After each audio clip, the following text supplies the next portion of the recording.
Hello, everyone, and welcome to the premiere of The Pulse, brought to you by America's Pulse Network, where we check the heartbeat of America and confirm, yes, we are still flatlining on common sense. Tonight, I'm your host, Damon from the Jersey Shore. That's S-U-R-E, because they're always shore on this podcast, on my podcast, by the way.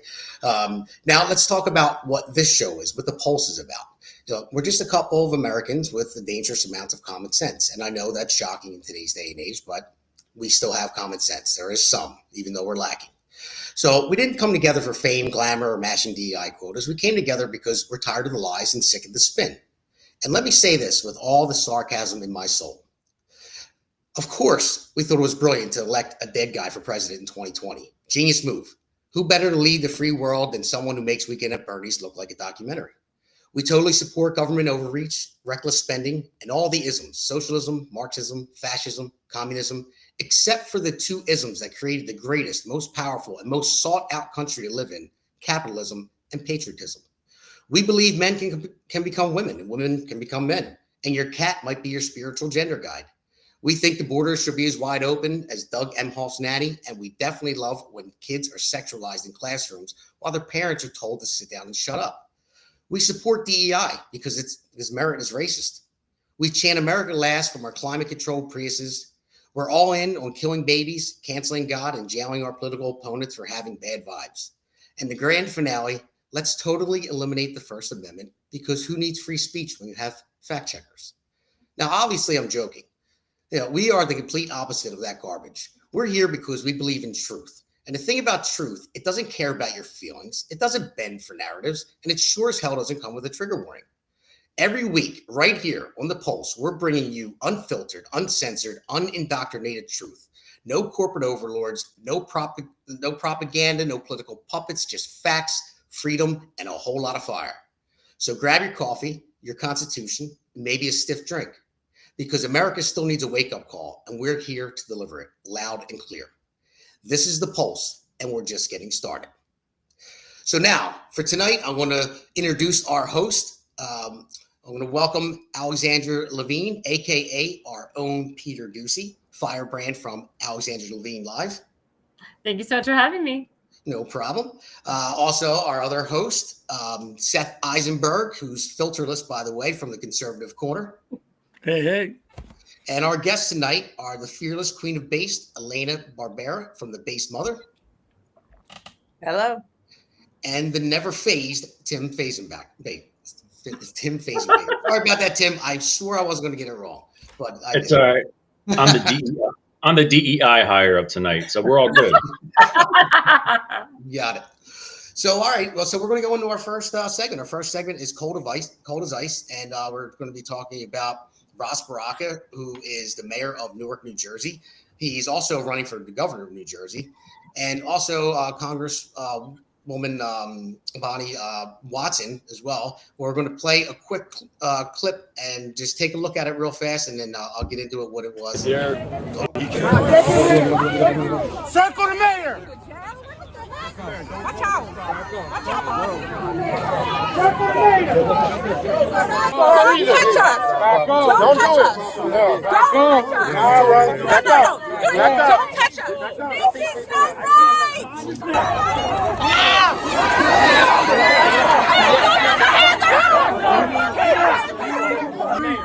This is your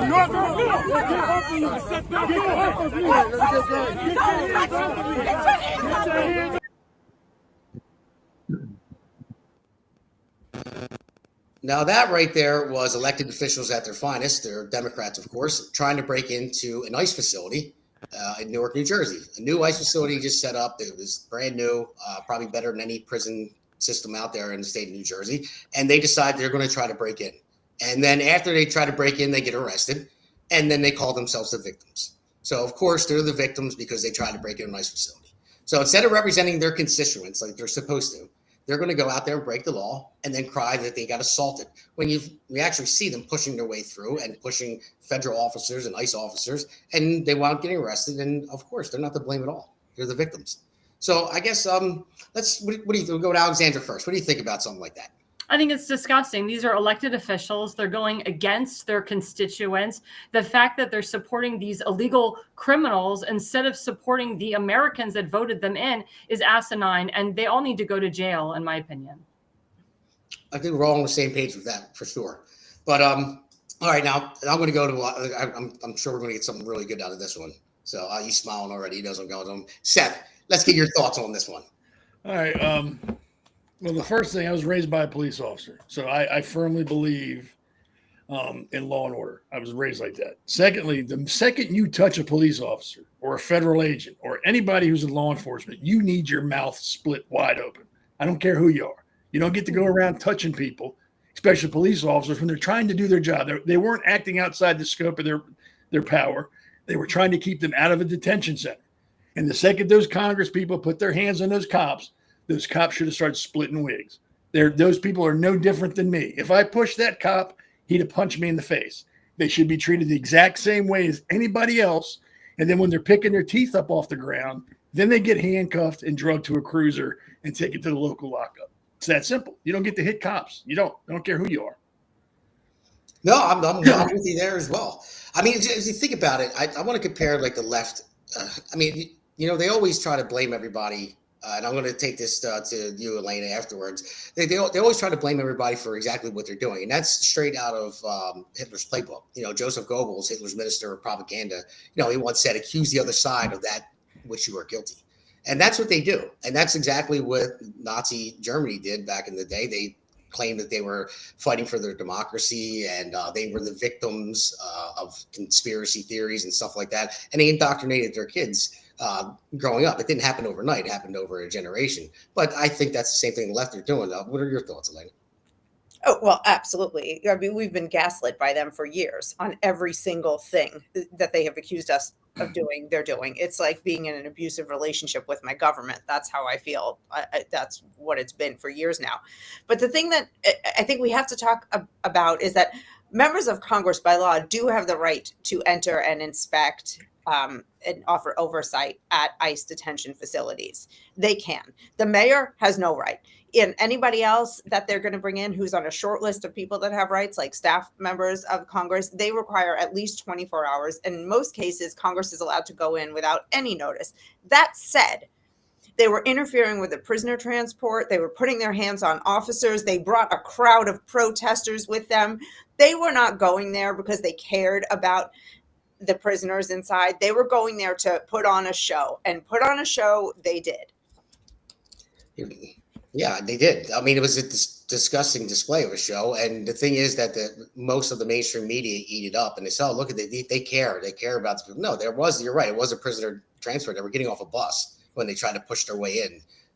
So Tim, what do you have on this? It's really hard to watch because you notice there was muffin top in there with some of these people. And I get the feeling when I see the bulldozer, LaMonica Ivor, running through, she looks like Tommy Boy, just a fat guy in a little coat. It's hard to watch. But, and then Elena was talking about the government was like, we're in an abusive relationship. Yeah, it's like we're married to like Sean Diddy Combs right now. It's terrible. So, but what you see there is everything was staged. And they think that what they're doing is actually working. But you know what? Black, white, doesn't matter, Hispanic, we all look at it as you're putting us last. You're putting the Maryland dad, and I'm from Maryland, who was the MS-13 guy, Kilbreo, whatever his name was. You're putting him before you're putting that homeless veteran. You're putting him and those types of people before your grandmother, my grandfather, my uncle, my cousin who might have addiction problems, my person who has just anything going on. And when you do this, you're only hurting yourself. And that's why you're seeing the rise of identity politics and you're seeing the rise of patriotism again. There's nothing wrong with nationalism and believing and being proud of what you have. I'll leave it there because I got some PC issues I'm going to take care of. Okay, you got it. So yeah, I know. I mean, you would think that a lot of people are just fed up with this already, which they are. That's why Trump won in November.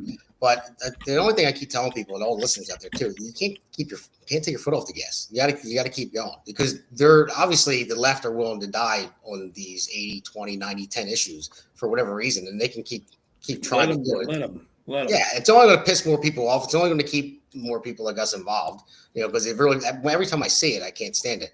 And it's just, I just hope everyone listening out there pays attention to this stuff and realizes what it is. Stay away from your mainstream media. Go. I always tell people, even when I talk about stuff, you don't have to believe me. Look it up yourself. I prefer for people to do that instead of watching mainstream media, because they're just left propagandists, mouthpieces for the left, and that's all they are. But so yeah, we have and again, I want to thank everybody for joining us too. I forgot to say that. I really appreciate that. And this is the premiere of The Pulse, and we're all excited to get it started. And we're going to have many other episodes every Wednesday at 8 p.m. With different guests, different topics, of course. So for right now, let's roll into the next topic. We're going to talk about Trump's trip to the Middle East, and there's probably a lot to talk about there. He gave a couple good speeches, and I think he was right on point with it, and I believe he cut some good deals. So let's roll in the segment two.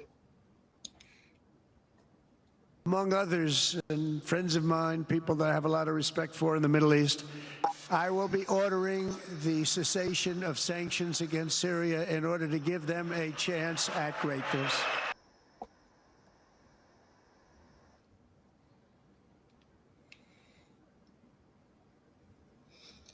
So, so that was one of the clips there from Trump. I think Trump really understands how to speak to like Saudi Arabia, countries like that, and Syria and Iran as well. When you go over and you speak to countries like that, you don't go over there and preach democracy, and they're not with liberal unity like Biden always and Obama would always say. They're pretty much set in their ways for now. Look, you had dictatorships. For hundreds of years, going back to, the kings and queens of England and all that stuff. And it didn't change overnight. So you're not going to change them overnight, if at all. But you have to go in there and kind of speak their language. You got to speak commerce, the pocket, and that's what Trump is doing. So I guess, Tim, we'll go back to you on this one and just check on your camera issues. Everything good?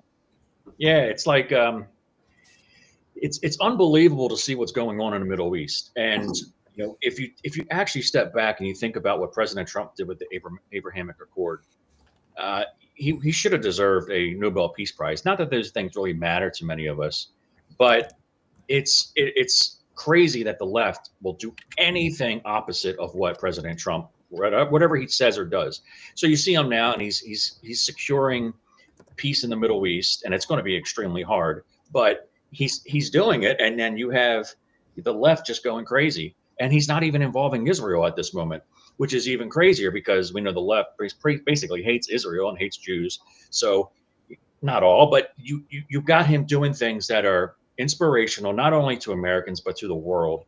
And he's giving people like Assad in Syria a chance when, many conservatives would probably be like, no, we don't want to do that. He's been tied to terrorist groups, but he's actually doing things and working different angles. And look, if anyone's in business, that CEOs are really hard to be outside the box thinkers. And that's what President Trump is doing. Everything for the past 100 years hasn't been working in the Middle East. He's doing something different, and it's working. The whole airplane thing is just stupid, in my opinion. I think about, first thing I thought was Statue of Liberty was a gift from France. But, I don't really care. I don't think any Americans really care, besides the far left, about these types of things.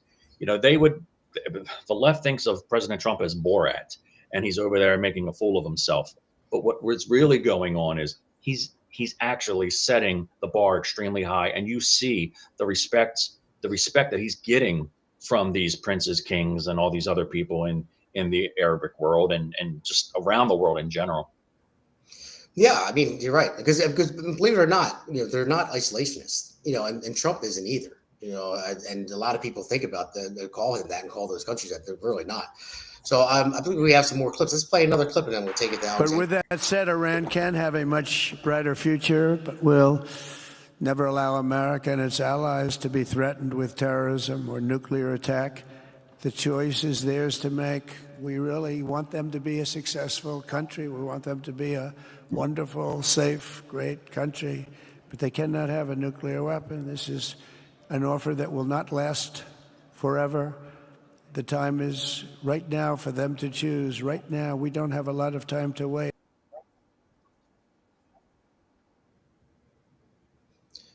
Now, Alexandra, I'm sure, I mean, you're probably the best go-to person to talk about this. I know you're heavily involved with this trip. You were following it very closely. So what your thoughts?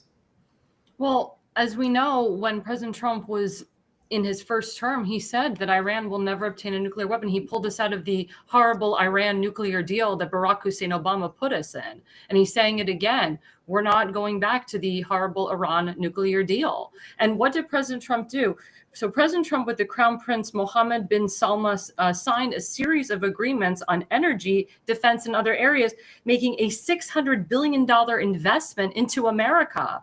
That's what really needs to be talked about. Now, the mainstream media, the propaganda, even JerusalemPost.com, which has become more center-left over the years with Haaretz and a lot of these I-24 Israeli news outlets, said that President Trump was going to push for a two-state solution and call for a Palestinian state, which of course never happened. President Trump never even mentioned a Palestinian state on this trip, and he's not going to. And I said on my show last night, I'll repeat it tonight, the two words like Tim actually emphasized, Abraham Accords. It's all about the Abraham Accords and bringing more Arabic countries to the Abraham Accords. That's why President Trump called for Syria to be a part of the Abraham Accords. He will be calling for Saudi Arabia to be part of the Abraham Accords to keep that peace in the Middle East. Because we have Bahrain in there, Sudan, UAE, Morocco, none of those countries has ever gone against those treaties. And as a Jew now, I can go to Bahrain, I can go to Sudan, I can go to UAE. And Netanyahu, the prime minister of Israel, he said, all I want is to take a plane from Ben Gurion Airport to Riyadh, Saudi Arabia. I would love to do that in my lifetime. And that's what this whole trip is all about. It's really about the Abraham Accords and bringing that peace to the Middle East that President Trump started in 2017, 2018, and 2019, and so forth. Can you say Bahrain again? Bahrain. Yeah, there you go. Oh, sorry, I didn't do that. I try to not to sound like, more of an Israeli than someone from Saudi Arabia. You're a resident Middle Eastern person. Yeah, exactly. I don't know if people thought I was an Israeli spy for a long time, which I'm not. But that's what people thought. I thought you were. I didn't know anybody was going to put it out there. Like, I don't want to, oust you. Wait, what's the guy's name? Mohammed bin Salma. I have to get that right. Someone says they're not a spy. They might be a spy. Oh, geez. The Mossad's calling me right now for some reason. Oh, don't answer your phone. Don't answer it. Kind of abominable. Yeah. But again, I don't want to take over the segment, but I like what Tim said about the plane. Everyone's like freaking out about this plane. And actually, my friend Phil Holloway, he tweeted about the plane. This had to deal with Boeing. President Trump asked Boeing to put together a new Air Force One, and they have failed to do it. It's taken them 10 years to do it. So because of this, Trump asked a Florida defense contractor called L3 Harris to overhaul a 747 once used by the Qatari government. So that is the real underlining meaning of this plane coming through. It wasn't that, President Trump was doing a deal with Qatar, behind the scenes and this plane is for him. This is because Boeing didn't step up. And now Boeing has to step up. And that's what this whole plane thing is all about. Did you know that he's going to have Hillary Clinton do the test run on that plane? Well, for one, I wouldn't trust Boeing anyway. Doors are flying off and everything else, in the meantime. But as far as the plane goes, I don't think it's just another distraction. I don't think it needs to be even talked about. I don't think it needs to be accepted either. He can if he wants. I really care less, but I don't think it's necessary. And plus, you're going to waste how much time to overhaul it and check it for Chinese, viruses and bugs and everything else. So there's no reason to take it as Air Force One, not from another country, especially from Qatar, or Qatar, however you want to pronounce it. But they give so much money to our universities and everything else. Why? Why do you think that? Because they're trying to indoctrinate our kids. They're one of the biggest terrorist sponsor groups out there. You know, and so I wouldn't take a blame from them. And I understand we have to deal with them and we have to, we're trying with the Abraham Accords and all that stuff too. So things aren't necessary, but taking gifts from them, they're not, it's not a gift out of their kindness of their heart, I would say. So I'll take it to you, Elena. What do you think? I don't know. It feels, even whatever the gift's intention are, and whatever Trump's intentions are in, for example, lifting the sanctions on Syria, there seem to be some olive branches being passed around to at least calm things down for the moment. And I'm not an expert in this particular area at all, so I'm not going to pretend. I'm not going to get super sophisticated here. I like the spirit of making friends for now and seeing how that goes, because everything we've been doing for the recent past few decades has not worked to create peace. So this is worth a shot. Yeah, you're right. And you'll see that in this next clip. Let's play the next clip before we go to Seth. Yet I'm here today not merely to condemn the past chaos of Iran's leaders, but to offer them a new path and a much better path toward a far better and more hopeful future. As I've shown repeatedly, I am willing to end past conflicts and forge new partnerships for a better and more stable world, even if our differences may be very profound, which obviously they are in the case of Iran. I have never believed in having permanent enemies.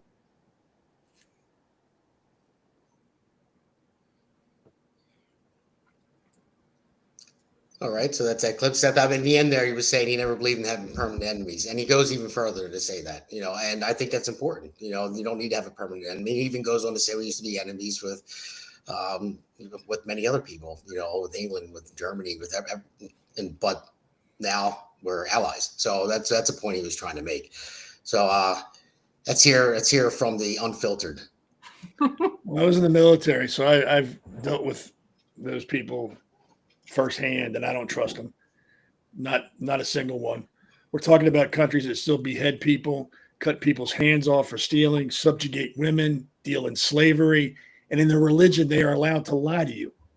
They are taught to lie to non-believers and infidels to get your confidence so they can kill you. They don't want to be our friends. Make no mistake. I don't care what anybody says or what little cool speeches we get or what we give them. They want to kill us. They want to kill Israel. They've made that very clear for decades. They've never tried to hide it. Hell, what was it? Iran's constitution has in it, erase Israel. They're not going to change because we're going to give them things. They're not going to change because we want to be their friends. They will go, great. And as they stick out their one hand, they're going to stab us in the back with the other. You can't trust these people. And I hope I'm wrong.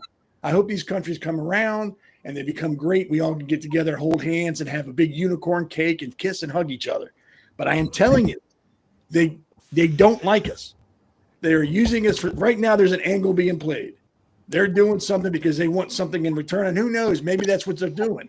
But don't think for 1 second that if they think they can get better by destroying us or doing something harmful to us, they'll do it and not care. They won't hesitate. We're not talking about people we're dealing with. We're dealing with a religion. That's what we're dealing with. And the sooner we understand that and accept that, things will be better. But if we still think we're dealing with people who are thinking normally and rationally, we're going to get screwed. They don't like us. Seth, I hear what you're saying, and I don't dispute it, but I would venture to think that they would say the exact same thing about us. And quite frankly, our government isn't a Muslim government, but our government is pretty damn evil too. And they have every reason to not trust us either. So when, you got two devils trying to dance together, my hope is just that they'll both get enough from each other that they'll all calm down. Well, I don't think this is actually going to be a real love affair. I would rather deal with a devil that doesn't cut people's hands off and slaughter women because they take their mask off. I'll deal with my devil. My devil doesn't kill women. My devil doesn't kill homosexuals, doesn't sell children, doesn't have child brides. Those people are evil. We do sell children. We can try to compare them to everybody else, but they're evil. I've been there. I've seen these people. They are evil. So is our government. I'm not saying they're not. But not like that. That's barbaric. 500,000 children lost at the border. We are the biggest consumers. The children here are lost. The children there are killed and sold off. So we know where they're at. selling children here too. That's what I'm saying. You're When have we missing sold the point. children? When do we have grown men marrying 12-year-old girls? Why? That's We not have the acceptable. largest sex trafficking operations on earth here in the And I United guarantee States. you, most of them up in the Middle East. And it's all going to Nancy Pelosi's face with that adrenochrome. It's not It's fair. all going to the D'Alessandro family. I'm just saying you can't I trust understand. those people. You're making it seem like they're you're comparing evils. Our government does the most horrible shit. I've been overseas. I've dealt with those people. They are fucking evil. Well, I can tell you, Flat I out can. evil. Oh, sorry. I'm not I can- disagreeing with you. I'm just saying they're saying the same thing about us and our They say government. that about everybody. They say it about the Quakers, the Amish, the Canadians. We're all infidels. Did you call me a cracker? Yeah, I did. We Well, are all I can infidels tell in you their one of eyes. the. We from don't my- deserve to live. It's taught. That's their religion. We don't deserve to live. It's that simple. We are less than. Like everybody is less than in Islam. We are less than. And that's how they view us. That's how they treat us. That's how they deal with us. Well, I agree with both of your points. I do. I I mean, understand. I think they are evil too, but you can raise evil. You can make evil. You know, The only way to get rid of evil is kill it. What's that? The only way to get rid of evil is kill it. That's how they feel about us. And they've been doing it. They did it in New York, 9/11. They do it every day over there. There's so much crap that goes on in the Middle East that we don't know about. It's ridiculous. And it all boils down to them thinking they're superior. It's that simple.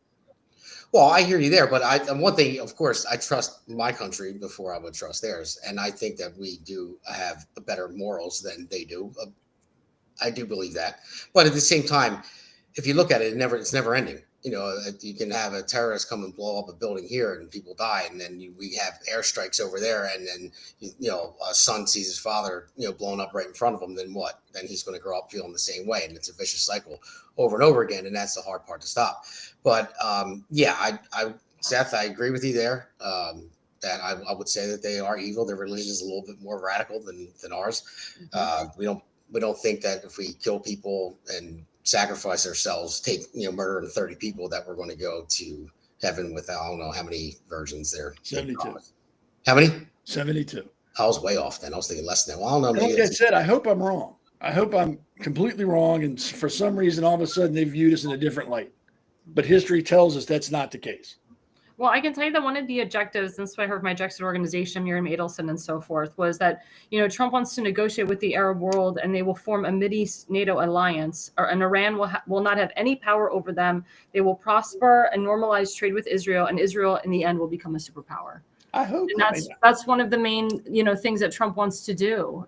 Because the propaganda again that President Trump is pushing Israel aside, that President Trump doesn't get along with Netanyahu anymore. That's all fake news. It's all propaganda. President Trump has Netanyahu's back. He has Israel's back in the end. And we saw this when Trump said, I think, the United States, we may have a Mara Gaza, we may do that. He threw that out there to say that Israel and the United States they're together. Israel's our biggest ally. We will support them. We will put them first and foremost before these Arab worlds. And in the end, it's going to be Israel and America just being on that train together. And I know that Netanyahu and Trump are looking at Israel and America in 75 years plus when they're gone. And that's what this is all about, making peace in the region, but also having Israel and America even tighter than ever before. Like I said, I hope so. I hope I'm wrong. All right, guys. Well, we're getting close to our next segment. So our next segment is going to be on the African refugees. So right after this, welcome to America's Pulse Network. This is APN's very own White House correspondent, Alexandra Levine. Hello, everyone. This is Alexandra Levine with Alexandra Levine Live on the America's Pulse Network. You are all in with Alexandra Levine. We are still waiting for someone from the White House to come out and tell us what transpired between President Trump and Vladimir Putin on that call today. We are here live at the White House. We're waiting for White House Press Secretary Caroline Leavitt to come out and tell us about the updates of today, the call between President Trump and Vladimir Putin, what transpired in that call. Subscribe and follow America's Pulse Network on the above social medias.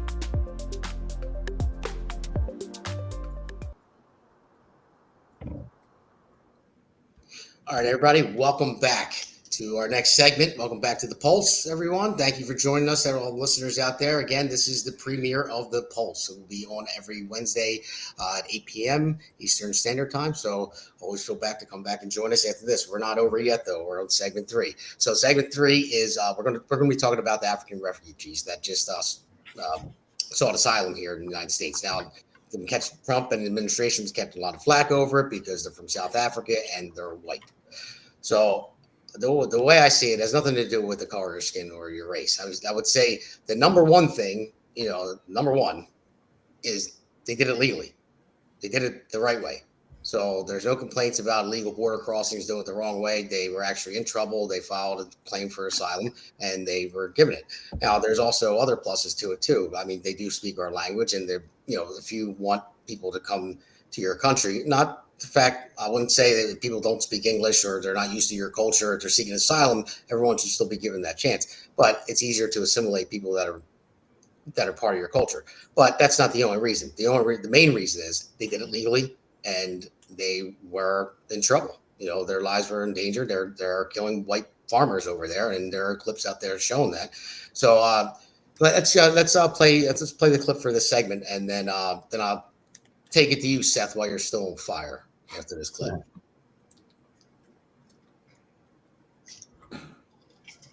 There is no clip. Okay. Right.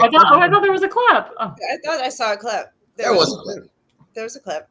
Okay. All right. Well, it's not being played right now, so they're saying there's no clip. Okay. Well, there was a clip anyway. Must have got lost. So I can add. Seth, there's a clip. There's a clip that I have on my social media that many of you guys might have seen. It's Julius Malema. I think that's how you say his name. He's in a stadium, and he's saying, he's killed the boar, the white people, the farmer, brr, bah, brr. He's whatever they're doing. That was a good impression. It was a good rap song, and everybody's getting into it. And I was like, wait a minute, are they talking about whitey? So that's the clip I think maybe we were talking about. I'll leave it at that. I believe it was. And there was another clip. I don't know if it was the same man, but he was saying, if you kill one of ours, for everyone you kill of ours, we're going to kill 5 of yours. We'll kill your women. We'll kill your children. We'll kill your pets. You come for us. We're coming for 5 of you. It was pretty violent and gross. Oh, that's nice. So what do you think about that one, Seth? That's good for you to jump on. I think anytime there's racism, I think number one, it's stupid. I mean, there's so many other perfectly good reasons to hate somebody other than color. I mean, that's just being lazy. I don't like you because you're black. I don't like you because you're brown. You're lazy. I don't like you because you're an idiot. If you're going to kill people just because of a color, I can't think of a lower form of life than that. I truly can't. They're farmers. So I can't, and I'm assuming farmers over there are like farmers here. I've never been to South Africa. I don't know. But if they're like here, they're just hardworking people that want to be left alone. They're just trying to feed people or raise cows. They're not messing with anybody. They're not going into cities causing problems. So if you're looking for people like that and you're killing them, what is your problem? I mean, really, what is your issue with a farmer who's white? It's not messing with you, not even near you. And I think anybody that's complaining that we're letting them in here is just as ignorant as the people in South Africa that are killing them. Like you said, they came in legally. They did it right. They're not trying to sneak around. They're assimilating to our country. They're not just coming in and going, well, I'm from this country, so now you're going to do what I want you to do. No, they're coming into our country and going, thanks, we're going to do what you need us to do. And that's how it needs to be. But yeah, I've never understood racism. I don't get it. Maybe because I'm Jewish and I don't understand it, because I don't look at people on anything other than their character and how they act. So I don't understand why they're killing white farmers. I don't see anything behind it. Nothing about it makes sense. And I'm glad they came over, and we should get more over and let the people in South Africa live with themselves. After a while, they're going to kill each other off and have no farmers, and they're not going to be able to eat. Let them deal with that. Let them deal with their stupidity on their own. We shouldn't be involved. Save as many people as we can. All right, and there you go. there's Seth's tape there. So and again, like I said, they did do it legally. They filed for it, and I don't see any problem with that. If everybody wants to, make it racial issue about it, then you're right, Seth. They're an idiot, and I'm not with that at all. I don't care what color you are. I don't care, what you look like at all. It's just, as long as you're going to come and you're going to assimilate to our country. And I would say that they're most likely, you want the type of people that are going to come to this country that are more inclined to walk up to a storefront window that says, hiring, than walk up to a storefront window that says, free food. I'd rather have somebody that's going to come over here looking for a job than a handout. And so we're here. We'll go to you, Elena. What do you think?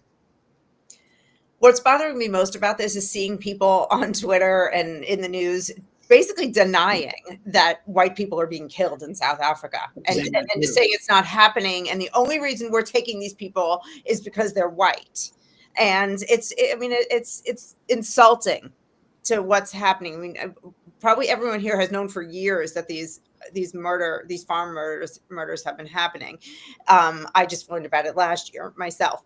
And when I looked into it, I was so saddened and horrified. So you have that. Then you have like Al Sharpton saying, oh, well, these people probably aren't even vetted. How do we know they're any good? And like 10 million plus came in unvetted, unvaccinated, without any sort of refugee asylum status. And he didn't say a damn thing. But like a few dozen white families come in and all of a sudden we got this big crisis. I mean, these people, it's just outrageous. Absolutely, it is outrageous, and it's nerve-wracking. It really is, because it really makes me sick, honestly. When people bring stuff like this up, because they're just looking for it, they're looking for a problem, they're looking to race bait, and I can't stand it anymore. I'm so tired of it, and I'm sure you guys are as well. I mean, Alexandra, what do you think about this? Well, I think it's really rich of the lawmakers that are supporting, Kilmar Garcia. They're supporting all these illegal terrorists, these illegal criminals, but yet these people that have done it the right way. Where's the lawmakers? Where are they? Where's Johnny Oshefsky? Where's Fizzle Gray? Where's Governor Westmore? Where are these congressmen and senators from Maryland? I say this because Maryland is supporting, all these illegal terrorists, the quote Maryland man. But where are they? Where were they when all these people who came in the right way came in the right way? Why weren't they there? And I really hope that the American voter really sees the difference and the hypocrisy between lawmakers that are supporting illegal criminals and illegal terrorists as opposed to lawmakers that aren't supporting people that are coming in the right way. Frizzle Gray. Well, I don't know, Tim. What do you think? You think we should have just sent them to Martha's Vineyard? You think it would have been a problem then? That would be amazing. They would probably accept them into Martha's Vineyard because they look like them. Hey, but with the left, I love to troll them, and when they start talking about it, I say, well, how do you know they identify as white? And they back up. They're like, well, they look white. I mean, they look white. I mean, the Pope is white, right? Oh, but the Pope has black roots now. And now they're like, oh, well, the Pope's great because he's the first black Pope. The whole skin thing is stupid. I think most of the world is seeing it now, that there's been the attack in this country and in Western society that white people are bad and whatever. Look, everybody has their faults. And nobody really generally hates anybody based on their skin color. Not all cultures are the same. And we see that happening in places like South Africa. You saw it in Rwanda and Zimbabwe and other places around the world. To just isolate a person because of the color of their skin is stupid. To kill somebody for the color of their skin is stupid. To want to be different and away from different types of cultures, that's fine. Because look, people do want to be close to people that they're like, but this has nothing to do with skin color in America. It has skin color implications in South Africa. So when they say, oh, this is all white supremacy, you know what? Most of us are mixed. And if we all supposedly come from one person, then aren't we all kind of the same? And skin color doesn't really matter. But when you tell that to them, that doesn't matter. So you have 49 people that come into this country who appear to be white. We'll just call them white. And you have 40 million illegals over the past decade come in that probably are from third world nations that probably aren't white. Where's the balance? Why is it racist when you have 49 white people coming in, but not racist when you push 40 million people from places that aren't typically white and done on purpose by Ted Kennedy back in the 60s and the left-wing movement to bring in people that weren't from Europe. And it was all by design. So Let them cry, but to protect 49 people that are dealing with crisis over there, a real refugee problem, That is what America is about. We help those people. We're not going to help freeloaders. If anyone from any country, any color needs help, America will help them. But we're not going to be isolating people just because they're white and not let them come in.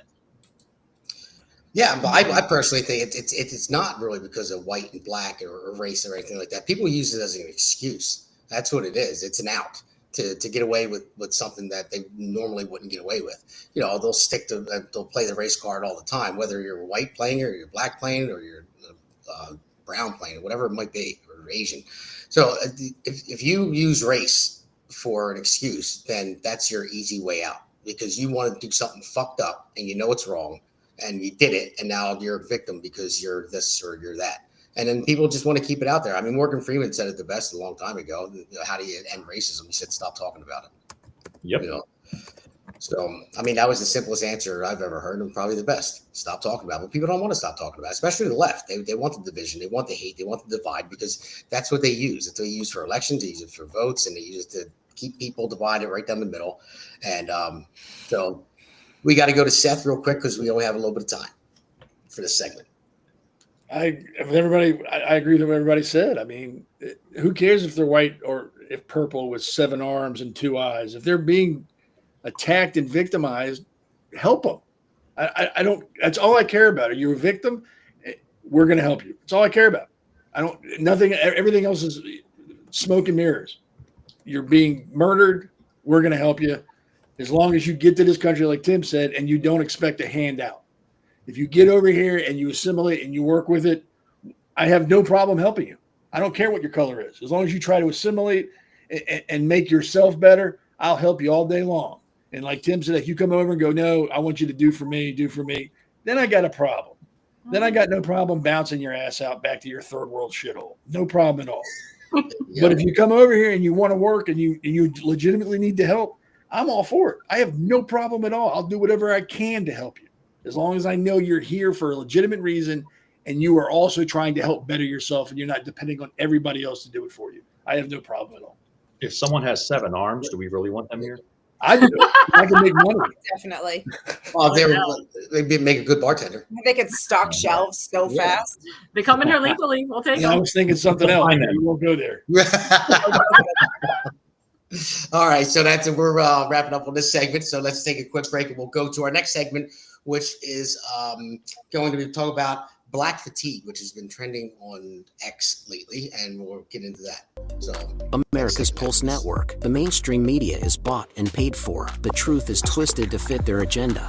But America is waking up because podcasts are the future for trusted media. Welcome to the America's Pulse Network. It is a network built by patriots that upholds the Constitution.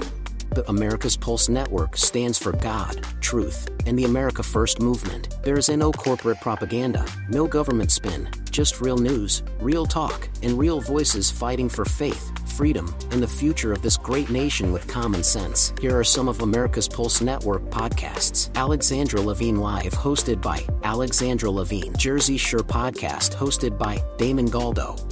The Conservative Corner, hosted by Seth Eisenberg. APN's The Pulse, hosted by Alexandra, Damon, and Seth. So tune into America's Pulse Network on the following social media platforms: X/Twitter, Rumble, Truth Social, Facebook, and YouTube. Join the revolution. Because the pulse of America beats for God and country. America's Pulse Network is for faith, family, freedom, and truth.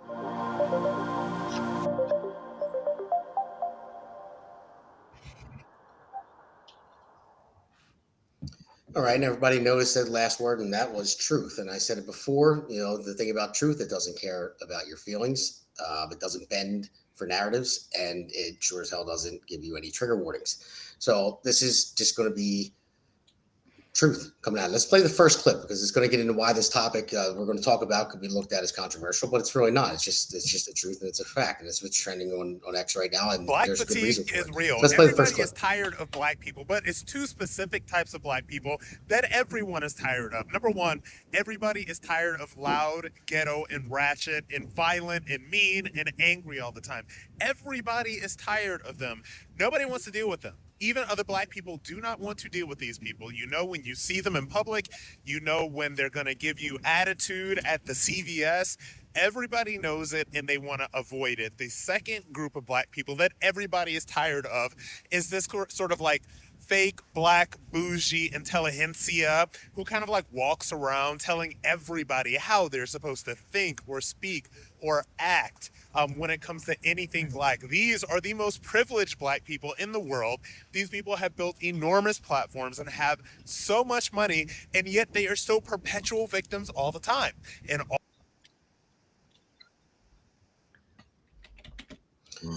All right. So there you go. He was making a pretty good point there. So, Elaine, I'll take it to you because we have another clip too. So if you want to talk, you want to start off with this, and if you want to roll the other clip in between, have at it.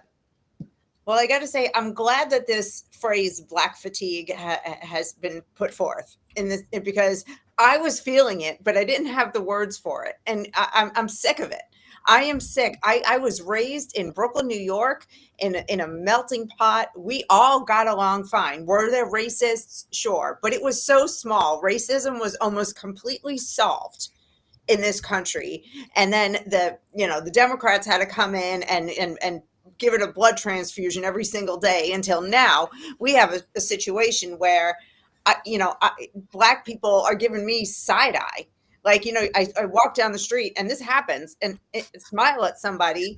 And I don't know if they're going to smile back or go, scowl at me because of the color of my skin. It is so ridiculous. And I am black fatigued on it. And I am fatigued on the Jasmine Crockett's of the world who are talking down to everybody all around them. Just like he said, these bougie intelligista. Now, this is a cultural problem. It is not a skin color problem, but this is a cultural problem that is unique to the black community. So that's why it's called black fatigue. I did give you some clips, like one of Rob Smith who was just talking.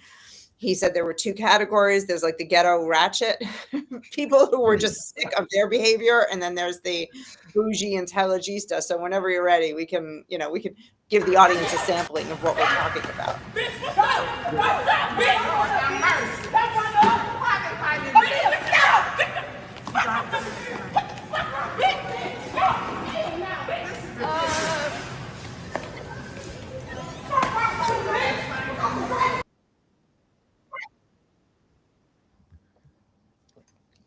That was more ass than a donkey. Did you see the price of eggs?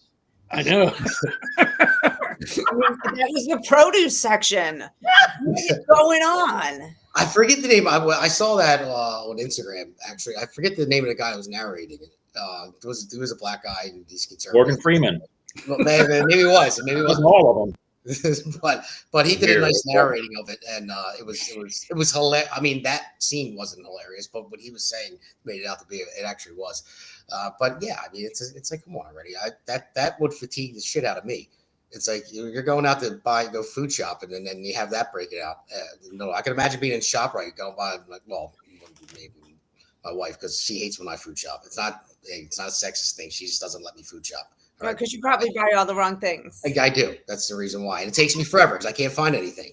I call her up. What aisle is it in? She's like, read the signs. And I'm like, I am. But why would, I don't understand. Why would salt should be in seasoning, not over here? That's for me. I would think that's what it is. But not to get off topic. But yeah. I mean, that would fatigue the shit out of me. And there's a lot of it going on. I mean, Jasmine Crockett. I mean, that one, I could go on about her for an hour, seeing how she talked before she was elected. And all of a sudden now she's, Miss Ghetto, Miss Thing out there. And she's the toughest thing out there. Like, no, you're not. You're an idiot. I love when Trump said she has a very low IQ and she got all pissed about it. So, but that's Trump. It is what it is, but he's right. She does. So, so after seeing those clips, what do you think, Tim? What do you got? I think the real problem isn't black fatigue; it's Seth fatigue, right? Anyway, so so look, growing up, I didn't really understand the black culture until I started working with a lot of people who are black, and they started telling me about the issues with their skin color, and they have their belief that if you're lighter skin, it's different, and all that stuff. But this is a perfect example of what we were just talking about. Nobody really hates you because of your skin. It's about culture. And unfortunately, a lot of Black people get tied into that ghetto culture. And it's not necessarily fair, but that there is a stereotype there because it does happen. It's just like being white and you have the white trash people, and then you have your, middle America white people, whatever there's going to be. And it's been hard for a lot of Black people who do well and want better, and they want to be assimilated into what typical American culture would be. It's hard for them to stand out because they got to keep facing the fact that other people with their skin color have a different culture, and they keep tearing down everything that it means to be American. These types of issues are just ongoing, and we've placated it for so long, and now we should really isolate it and say, you know what, this is not good. It's kind of like the English with the English people have their, I think, Cockneys over there, and they're considered the trash in a sense with their accent, and they commit crime and all that stuff. It has nothing to do with skin color. It's all about race and how you act, and we don't want to see this anymore. And it's uncomfortable to be around, and it can be intimidating. And at the same time, being a mental health professional, a lot of it is projection. It's because they feel like they are fighting a system that they'll never win, and they need to be more vocal, more loud to get attention. And it's unfortunate, but we got to find a way to not reward that type of behavior, reward the people that want to do well and give them a helping hand, and not placate this type of behavior. All right. And you're a mental health consultant? Well, I was an executive in the mental health field for a long time. So I look at things through a mental health perspective a lot of times with different issues. So the longer we're on these shows, you'll hear my perception on a lot of things through that lens. I didn't need all that. I was asking for Seth. So. Oh. Can I talk to you later, Tim? I'm asking though, how do you explain all of these street brawls? So that the produce brawl we just saw, that is happening all over the place. I mean, there are more videos coming out day after day after day. Like, that's just a way of life. Like, I'm sorry, you definitely have more experience than I do in the mental health field, but like, I've dealt with a lot of crazy people. That is just you can't even say, oh, they're just projecting on their deep-seated feelings of, being second in American, whatever, cultural infrastructure. It's like, it's not that deep. They just have zero class. They have zero emotional control. They don't even know how to have the slightest conflict. I wanted that banana, but the lady there took it before I got to it. So I'm gonna throw a shopping cart at her. What's going on? I can't. I'm sorry. I'm done making excuses for people acting like that. Did you have to say banana? I wasn't going to say it. They weren't produce. I thought maybe it really was, and I'm like, oh, here we go. Now we're I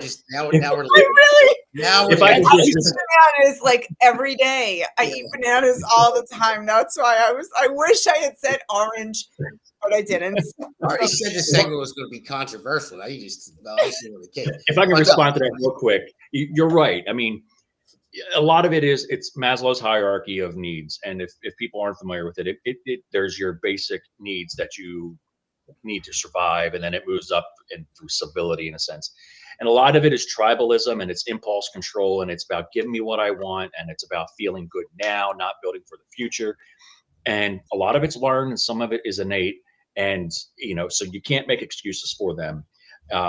In my defense, I was trying to play devil's advocate a little bit, because I do understand that some people do feel that way, but really it is something innate and something learned that we need to stop and correct in those types of cultures. I think the big problem is, and I think it was last year they came out with a report. It said 48% of Black homes have no father. There's no male figure in that home to teach these people, hey, you don't do that, or you do that, and if you do this, there's going to be repercussions. Without and people, I mean, it's vogue today to knock fathers. You don't need a father. Single moms are the greatest. You don't need no man. I'm a strong, independent woman. That's what you get when you don't have a man in the house. And I'm not knocking women. Don't get me wrong. You need a mother and you need a father. They teach different things to children but they need to learn from both. And if you just have one, I mean, there's statistics that tell you without a father in the house, your kids are more like 60% more likely to drop out of school, 40% more to be arrested, higher percentage of being pregnant before you get out of high school. It's important to have a father. And if you don't believe me, watch those clips. And I can guarantee you there is no father in their house. And there has never been. And when it gets down to it, I blame the government because they pay people not to have a father in the house. I will give you money and food if you're single and have 45 kids. And that's how it goes. I think if you start putting fathers back in these people's houses, I think things will change. And again, it's got nothing to do with skin color. This transcends race. Without a father in a house, your kids are doomed. No, you're right about that. Yeah, you're absolutely right. And again, you can look that up. It's statistics. I mean, that's exactly what it is. It's not. That's science.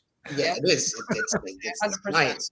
So you're right. So Alexandra, you want to take us out of this segment because we're about to wrap up. Yeah, I just wanted to give it kind of like my perspective of being in retail and being a professional opera singer. So one of the biggest musicals is Porgy and Bess, which is usually a Black cast. But that was one of my audition songs that I sang was Summertime. It's a very famous song. And I had a teacher tell me, Alexandra, you sang the song so well, but you know what? It just sounds so much better when a Black woman sings it. So I dealt with that. I dealt with that my whole life. Then I went into retail and I was working in retail. And also I get my hair professionally done. There's certain products that I want for my hair. And I've had people tell me, well, you don't have Black hair. You're not Black. So that hair, that shampoo, that conditioner is not going to work for your hairstyle because you're not Black. But I never was like that. I was like, this is an oil that works for all hair types. This is a perfume that works for all skin types. I never discriminated between, well, I'm white, I can only use this product, or I'm white, I can only sing this particular song. And that's what I dealt with pretty much half my life in the retail life and in the opera life is I could not sing certain songs because I was white. I couldn't wear and use certain products because I'm white. But to be honest with you, we're finding out, and Tim knows this, that most Jewish people are not even white anymore. Some of us are Black. So, before they judge me, just because I look white, there could be a little Black in me. So be careful. So that's all I have to say about that. Hey, I'm Sicilian. Hey, look. Yeah, the Moors. It's a Maury, yeah. Hey, hey, what are you doing over there? And I got family from the Bahamas, so there you go. That's Black. Let's change the name of the show to the Black Pulse. There you go. No, the Finster Pulse. Hey, give me a couple more weeks out in the sun. I'll be speaking Spanish to you guys.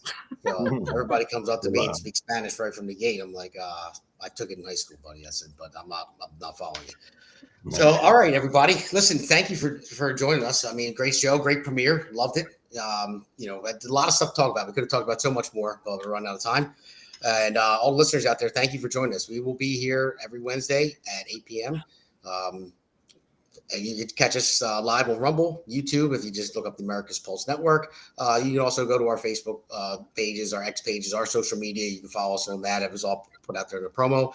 But hey, listen, next week, Wednesday night, 8 p.m., come back. And like the doctor always says, come get your pulse checked. And we'll be here for it.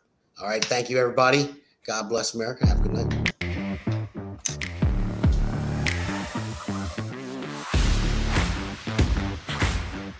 Alexandra Levine Live, hosted by Alexandra Levine.